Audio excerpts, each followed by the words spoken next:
पूरे देश में आज से मनाया जा रहा है 5वां राष्ट्रीय पोषण माह।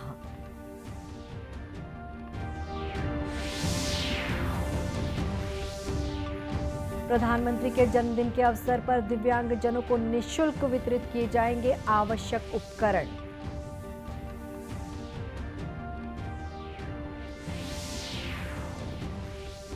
राष्ट्रव्यापी टीकाकरण अभियान के तहत देश में अब तक 212 करोड़ 52 लाख से अधिक टीके लगाए गए।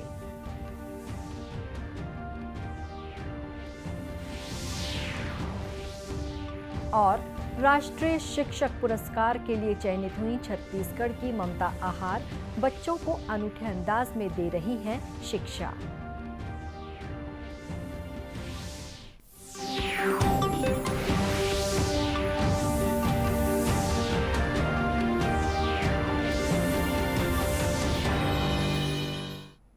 नमस्कार, आप देख रहे हैं दूरदर्शन समाचार। मैं हूं शुभ्रा भट्टाचार्य। अब समाचार विस्तार से। केंद्रीय महिला और बाल विकास मंत्रालय आज से 30 सितंबर तक पूरे देश में 5वां राष्ट्रीय पोषण माह मना रहा है। इस वर्ष के पोषण माह का उद्देश्य ग्राम पंचायतों के माध्यम से महिला और स्वास्थ्य तथा बच्चा और शिक्षा पर मुख्य रूप से ध्यान केंद्रित करना है। राष्ट्रीय पोषण माह पोषण और अच्छे स्वास्थ्य के लिए विचार विमर्श का मंच उपलब्ध कराता है। 5वें राष्ट्रीय पोषण माह का लक्ष्य प्रधानमंत्री नरेंद्र मोदी के सुपोषित भारत के दृष्टिकोण को साकार करने के लिए जन आंदोलन को जन भागीदारी में बदलना है। पोषण अभियान केंद्र सरकार की प्रमुख योजना है। इसके माध्यम से 6 वर्ष से कम आयु के बच्चों, बालिकाओं, गर्भवती महिलाओं और दूध पिलाने वाली माताओं में पोषण संबंधी मानकों में सुधार करना है। प्रधानमंत्री ने 8 मार्च 2018 को राजस्थान के झुंझुनू में राष्ट्रीय पोषण अभियान की शुरुआत की थी। प्रधानमंत्री नरेंद्र मोदी के जन्मदिवस के अवसर पर 17 सितंबर को आज़ादी के अमृत महोत्सव के उपलक्ष्य में देश के 75 जिलों में दिव्यांगजनों को आवश्यक उपकरण निःशुल्क वितरित किए जाएंगे। पूरे देश में केंद्रीय सामाजिक न्याय अधिकारिता मंत्रालय की पहल पर छत्तीसगढ़ के दुर्ग में चिकित्सा और परीक्षण शिविर का आयोजन किया गया। वहीं वैशाली नगर में कल 2 सितंबर को पंजीयन के लिए शिविर लगाया जाएगा। राज्यसभा सांसद डॉक्टर सरोज पांडे दिव्यांग और वरिष्ठ जनों के शिविर में शामिल हुई और शिविर में उपस्थित दिव्यांग तथा वरिष्ठ जनों को अधिक से अधिक इसका लाभ उठाने की अपील की। इस अवसर पर सुश्री पांडे ने दूरदर्शन समाचार से बातचीत में कहा कि प्रधानमंत्री नरेंद्र मोदी के नेतृत्व में आज देश आज़ादी की 75वीं वर्षगांठ आज़ादी का अमृत महोत्सव मना रहा है। दिव्यांग और वरिष्ठ जनों तक सहायता पहुँचाने के लिए एक विशेष परियोजना बनाई गई है, जिन्होंने विकलांगों को एक नया नाम दिया दिव्यांग, और उन्होंने उनकी योग्यता और प्रतिभा को पहचानने की कोशिश की। और उन्हीं का जन्मदिवस 17 सितंबर को है। उनके 17 सितंबर को जन्मदिवस के उपलक्ष्य में हम सब यहाँ पर जो भी दिव्यांगजन हैं, जो हमारे अपने बड़े बुजुर्ग हैं और जिन्हें कुछ शारीरिक व्याधि के कारण परेशानियों का सामना करना पड़ता है, उनके लिए कोशिश है कि उनके लिए कुछ ना कुछ चीज़ें उपलब्ध हो सके। और भारत सरकार, हमारे प्रधानमंत्री जी बहुत सारी चीज़ों को उन्हें हमेशा देते रहते हैं, तो सरकार की योजनाओं को लेकर हम उन्हें व्यवस्थाओं को दे रहे हैं। शिविर में आए हितग्राहियों ने केंद्र सरकार के सामाजिक न्याय अधिकारिता मंत्रालय द्वारा आयोजित शिविर को सभी वर्गों के लिए हितकारी बताया और इसके लिए केंद्र सरकार को धन्यवाद दिया। आया हूँ यहाँ पे मोदी जी जो महोत्सव 75 साल का महोत्सव के लिए जो दिव्यांग शिविर लगा हुआ है, उसमें अपने बच्चे को लेकर के आया हूँ। वरिष्ठ नागरिक की हैसियत से यहाँ पर अपना परीक्षण कराने के लिए आया हूँ। मुझको जो है आँख संबंधी और कान संबंधी जो प्रॉब्लम है, और ये जो आयोजन जो है प्रधानमंत्री के जन्म दिवस पर जो है एक अच्छा कार्यक्रम है, जिसमें सभी वर्ग के लोग जो है इसमें शामिल हैं। उल्लेखनीय है कि केंद्रीय मंत्रालय द्वारा दुर्ग जिले में 3 करोड़ की सामग्री का वितरण का लक्ष्य रखा गया है। 17 सितंबर को दुर्ग जिले में सभी हितग्राहियों को केंद्र सरकार के माध्यम से उपकरण प्रदान किए जाएंगे। पर्यटन को बढ़ावा देने के उद्देश्य से भिलाई की बाइक राइडर डॉक्टर नम्रता सिंह दुर्ग से भारत भ्रमण के लिए निकली। दुर्ग कलेक्टर पुष्पेंद्र कुमार मीणा और पुलिस अधीक्षक अभिषेक पल्लव ने झंडी दिखाकर उन्हें रवाना किया। लगभग 18,000 किलोमीटर की यात्रा में नम्रता अपने साथियों के साथ देश के लगभग सभी राज्यों का भ्रमण करेंगी। इस दौरान लोगों के बीच जाकर वे चित्र और चलचित्रों के माध्यम से देश के पर्यटन स्थलों और उसकी विशेषताओं से लोगों को अवगत कराएंगी। साथ ही लोगों को फिट रहने के लिए भी प्रेरित करेंगी। उनकी इस यात्रा में पर्यटन मंत्रालय भी सहयोग कर रहा है। डॉक्टर नम्रता ने बताया कि भारत के पर्यटन स्थलों को दुनिया भर में पहचान मिल सके, इस मकसद से वे अपने साथियों के साथ भारत भ्रमण के लिए निकल रही हैं। साइकिल राइड है यहाँ भिलाई दुर्ग से मैं या छत्तीसगढ़ से मैं अकेले निकल रही हूँ। दिल्ली पहुँचूँगी। दिल्ली में और भी मेरे साथी राइडर्स हैं, वो सब साथ में जुड़ेंगे एंड वहाँ से हम भारत भ्रमण शुरू करेंगे। एंड इस आज़ादी के अमृत महोत्सव में हम ये इस मिशन के साथ हम चल रहे हैं कि हम जो भारत के टूरिज़्म है उसको प्रमोट करेंगे, जो फिटनेस है उसको प्रमोट करेंगे। कलेक्टर पुष्पेंद्र कुमार मीणा ने नम्रता की सराहना करते हुए इसे छत्तीसगढ़ के लिए गौरव का विषय बताया। गर्व की बात है कि छत्तीसगढ़ से अकेली हैं जिनका इसमें एक तरह से सिलेक्शन हुआ है और इतनी अच्छी एक एडवेंचरस राइड पे जा रही हैं और इसको गवर्नमेंट ऑफ इंडिया प्रमोट कर रही है, मिनिस्ट्री ऑफ टूरिज्म प्रमोट कर रही है और 18,000 किलोमीटर की राइड है। और अच्छी बात यह है कि छत्तीसगढ़ से भी, दुर्ग से और हमारी बच्चियां इस तरह का अच्छा काम कर रही हैं। अभी कुछ दिन पहले कॉमनवेल्थ गेम्स में भी हमारी एक बच्ची ने ब्रॉन्ज मेडल लिया था। तो दुर्ग का भी नाम आगे हो रहा है, छत्तीसगढ़ का भी नाम हो रहा है और स्पेशल ये है कि जो देश की, जो स्टेट की बेटियां हैं वो नाम रोशन कर रही हैं।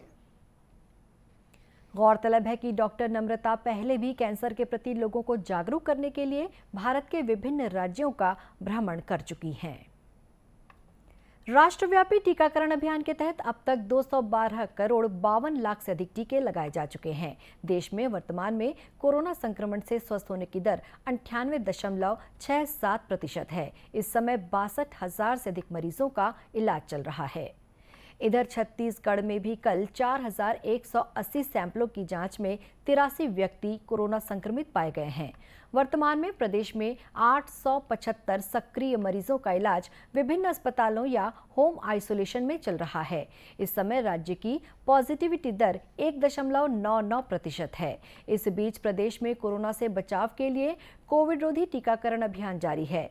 प्रदेश में अब तक 4,79,61,000 से अधिक कोविड रोधी टीके लगाए जा चुके हैं। वहीं 55,80,000 से अधिक लोगों को प्रिकॉशन डोज दी जा चुकी है।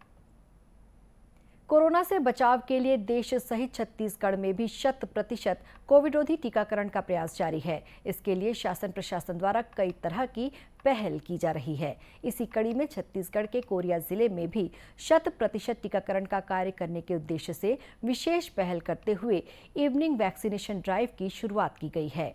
इसके तहत जिला मुख्यालय बैकुंठपुर सहित विकासखंड मुख्यालयों में भी कोविड टीकाकरण की टीम शाम को घर घर जाकर टीकाकरण का कार्य कर रही है। बैकुंठपुर विधायक अंबिका सिंह देव ने बताया कि कोविड रोधी टीकाकरण अभियान में कोरिया जिले का प्रदर्शन अच्छा रहा है। जिले को कोरोना मुक्त बनाने के लिए 100% टीकाकरण का प्रयास किया जा रहा है। वैक्सीनेशन ड्राइव में कोरिया का प्रदर्शन बहुत अच्छा रहा है। यहाँ पे वैक्सीनेशन जिस तरह से हुए हैं उसी तरह से इसमें भी वैक्सीन सबको दिया जाएगा। सब बहुत मेहनत कर रहे हैं और हमको एक कोरोना फ्री कोरिया चाहिए, जिसके लिए सब मेहनत कर रहे हैं और सक्सीड भी करें।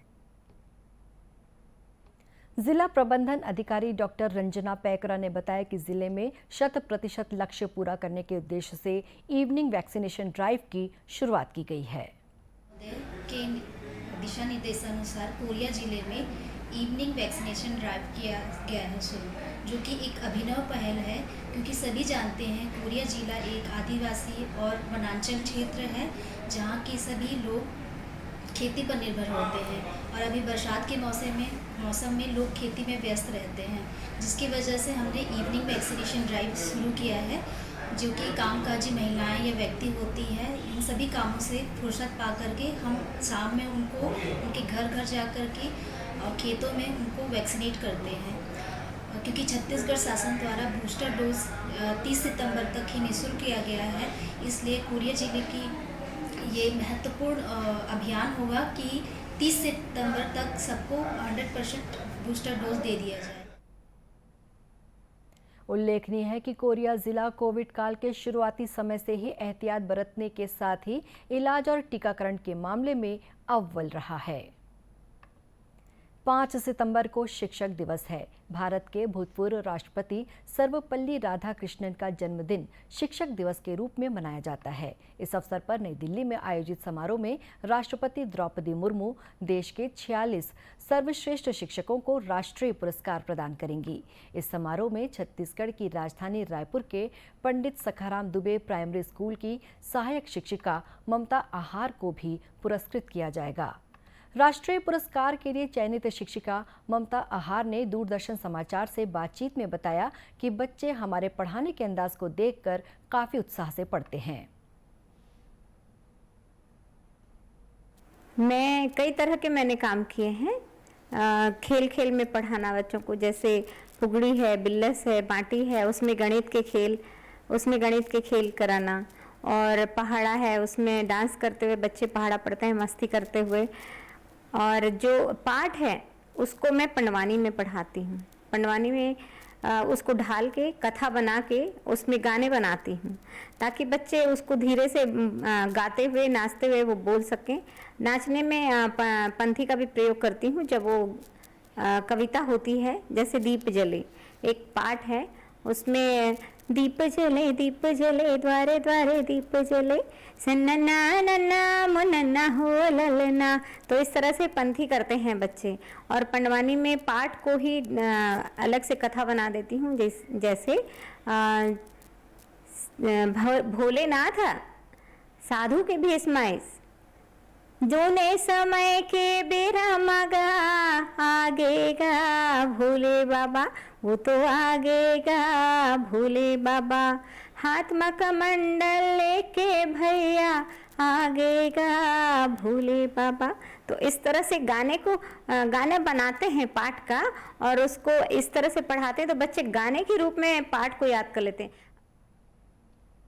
सुश्री आहार ने राष्ट्रीय पुरस्कार के लिए चयनित होने पर खुशी जाहिर करते हुए कहा कि हमारा प्रयास रहेगा कि आगे भी वे अलग अलग अंदाज से बच्चों को पढ़ाने की कोशिश करेंगी। अंदर से बहुत ही खुशी हो रही है और ऐसा लग रहा है कि मतलब कब वो क्षण आए, और साथ में अब आगे और अच्छा कार्य करना है मुझे ताकि वो उस गरिमा को बना के रखूं उस अवार्ड की। उल्लेखनीय है कि शिक्षिका ममता आहार अनूठे अंदाज में नृत्य और गीत संगीत के माध्यम से बच्चों को पढ़ाती हैं। उन्होंने शिक्षा के विस्तार के लिए भी कई उल्लेखनीय कार्य किए हैं। गणेशोत्सव की शुरुआत हो चुकी है और अगले 10 दिन देश भर में गजानन की गूंज सुनाई देगी। लेकिन क्या आप जानते हैं कि इस साल पहले के मुकाबले ज्यादातर मूर्तियां ऐसी हैं जो पर्यावरण को ध्यान में रखकर बनाई गई हैं। आइए हम आपको रायपुर के एक मूर्तिकार के पास लेकर चलते हैं, जहां उनकी बनाई गई मूर्तियां न सिर्फ चर्चा का विषय हैं, बल्कि लोग हैरान हैं कि ऐसा भी संभव है। दरअसल छत्तीसगढ़ के कुछ खास वनोपज से बने बुद्धि के देवता विराजमान हुए हैं। पेश है एक रिपोर्ट।